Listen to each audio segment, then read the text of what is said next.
I'm Dr. Sahitya. I work as a critical care physician in Apollo Hospitals in critical care unit.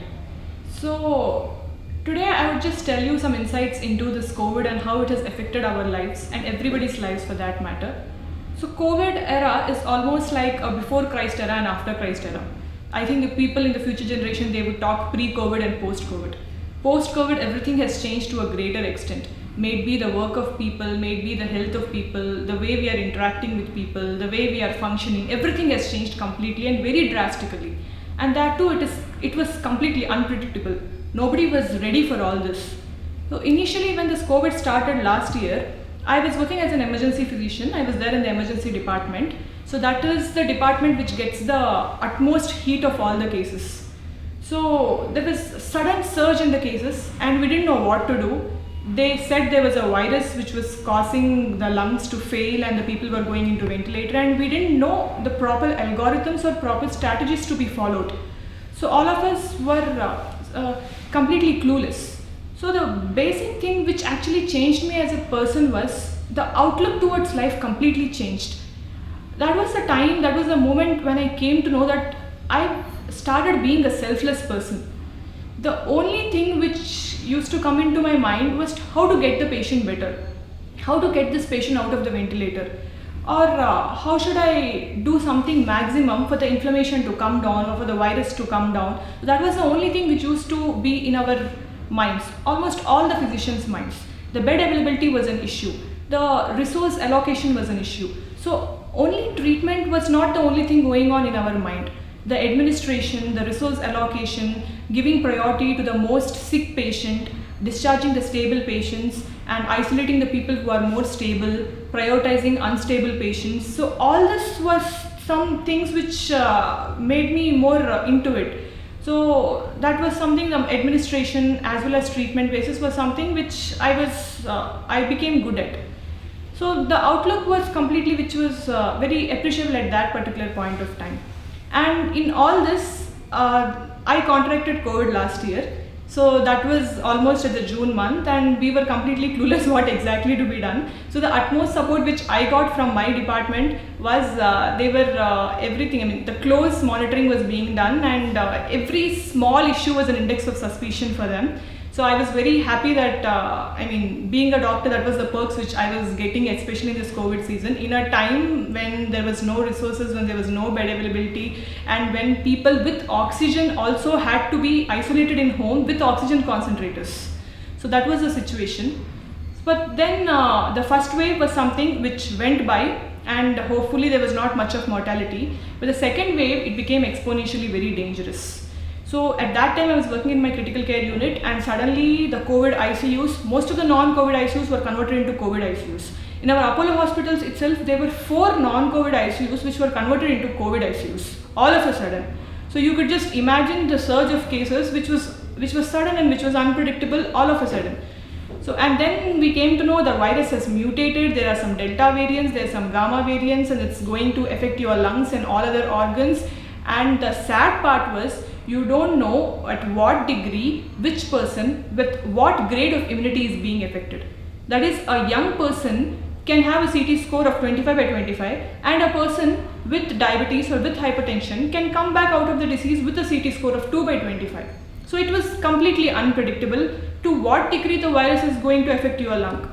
So this cluelessness was something which we had to deal with. It was very challenging for us to counsel the attenders, to make them understand the situation, to make them emotionally strong, especially when the person of 30 years old or 25-year-old, they are succumbing to COVID. At this time it's very difficult. You would be yourself emotionally very deprived and you wouldn't understand what to counsel the attenders at that particular point of time when the person is left with a wife, the person is left with a newborn child. So this was the challenges which we actually faced. Counseling the attenders with being emotionally strong ourselves. That was the most challenging thing to do, which I faced at this age. So yeah, I have become a greater person by my own, I have built up my personality more and I have become a greater person and selfless person because of this COVID. and I'm really happy to actually face all these consequences at this point of time, which would make me a more stronger person, because I have a long career to go, and I'm happy I've become a more stronger person, and I can make people strong by my words, which I find it soothing for them. So there is a strike of balance which always have to be maintained between personal and professional life, and sadly it was very difficult for the doctors to deal with. For me, I have my parents living in some other state, so that was fine for me, but I had to live alone in an apartment. I couldn't go to my sisters, or I couldn't go to my brothers, I couldn't go to my relatives who lived in the same city, and actually speaking, they just lived 1 or 2 kilometers away from me because they had kids. So it was a little mentally challenging for me to gather that strength to live alone, come back, see all these people succumbing to COVID, and then taking all these challenges alone and faking as if I was very strong to counsel them. So this was all very difficult, and the actual self was something which I could find out when I go back home. I understand that I have become emotionally little more weaker when I go back home. So that was the side of me which I couldn't show here, because there are people who are actually dependent on what I say. So I can't show that side of me here. So that was the most challenging thing which I faced, to keep a smiling, to keep a reassuring, to keep a very soothing face in front of people when they actually require it, which I was not prepared to do. Most of the people, initially when the COVID started, there was this work from home concept which came, and I think 70 to 80% of our population, they are working from home. They are staying in their house. So on the contrary, for people who see from outside, they feel the persons who are working from home, they are very happy, they are very comfortable, they are doing good because they are staying with their families. But that's not the actual situation when you go indoors and watch them. That is a hell lot of stress. This I have heard from my own software friends, that it's hell lot of stress being in home, being with your family, and not being exactly communicate with them, because most of the times they are very worried, they are very stressed, they are on the laptops almost. Initially when they were working in the offices, there was a prefixed time of 9 to 5, but now it's almost morning 9 to night 12, and sometimes they even receive calls in the midnight or maybe in the early mornings. So, and also they are actually socially isolated, even being with their own families, they are socially isolated. So that was a major concern for all of them. And vaccination, in an era when the vaccines were actually being formed or preformed, at that time there was a lot of concerns initially by almost all the people. I think 95 to 100% of the population, they had their own doubts and their own concerns whether this vaccine is going to give them an side effect, or what are the prerequisites of taking the vaccine, what are the indications, what are the contraindications. The only reason was because of this fast tracking of vaccines. It was not that actual vaccine trial, actual phases, it did not clear off all the phases, or maybe there was it did not clear off the actual vaccine trials which it has to clear, was what the concern of almost every other person. So that is the reason, even if initially there were vaccines available, people were not ready to take it. They were very reluctant to take a vaccine. But now there is a situation, there is drastic complete non-availability of vaccines, especially for the younger population. You don't have vaccines available, and the resource, that is demand versus the ratio, is very less. So in those conditions, now people are understanding the mistake which they had done maybe in the last year when the vaccines were being formed. So I would actually suggest each and every person that this vaccine which has been formulated, it has gone through all the phases, all the 3 phases which any other vaccine has to undergo. The only difference was the number of population which has been studied onto. That population is little lesser as compared to the normal population they study. But then it is safe, it has been formulated by all the countries, and if there are no side effects which have been formulated, there is no death which is vaccine related deaths which we have encountered in our own country. So if there are any, it would be definitely brought to notice to the public.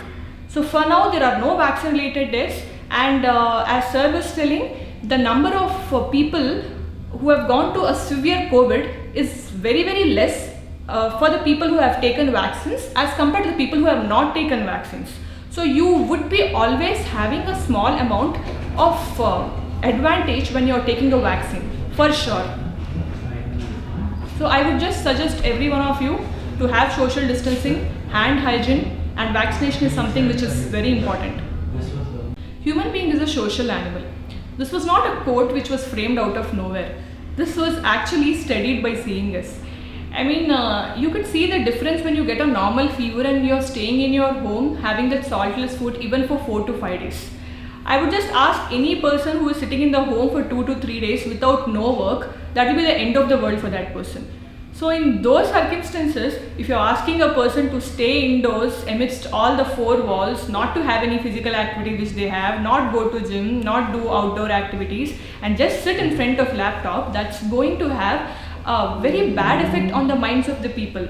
That is when you start getting frustrated. That is when you don't understand what exactly you are doing. Even if you are working, you feel there is a lot of unsaid expressions. So due to which there are fights, there are effects on your mental health. So there is major depression which sets in, and you might require psychological counseling post that. So even when you counsel or go to a psychologist, the major thing what they would say is relaxation. Relaxation, have social behavior, go with your friends, or maybe do some outdoor activities, do yoga, do gym. This is the initial psychological counseling which you would get if you go to any psychologist, any second or third psychologist you go. This is the major relaxation techniques they say. So that is something which cannot be done at this particular era, at these particular times. So that's what is very depressing for most of the people. So I would suggest that at this particular time, physical distancing is something which has to be done, which is inevitable. You cannot do anything more than that. So you can start some relaxation techniques like breathing exercises, yoga. There is online yoga classes which are coming up. I have enrolled myself in an online yoga class. So these are some techniques which would help you to relieve that frustrations which you have, or maybe to mitigate with all the day-to-day clashes which you encounter. So that's the only way you can try to come down with your betterment of your mental health, because there is no other way. You cannot go to the gym, go to outdoor activities, or go to malls, or go to movies at this particular point of time. So the only thing which will help you, which will help your mind, and which will make you bounce back with a better mental health tomorrow to your work, is yoga, exercises, your relaxation techniques. And there are online psychologists who will help you with the relaxation techniques. There are many, almost 9 to 10 relaxation techniques just like yoga. These are some of the relaxation techniques which you do, which should make you feel better at the end of each session. The session would be 45 minutes. You have to do some exercises, and at the end of that you can also recounsel yourself, or again go to the other sessions, and that will make you feel better and bounce back. The major message which I want to tell to most of the people is that changed my outlook during this COVID time, or amidst this COVID time, is appreciate small things, because you don't know what is going to happen next. So you can aim high and appreciate small things in your life. Inspired by Lakshmi.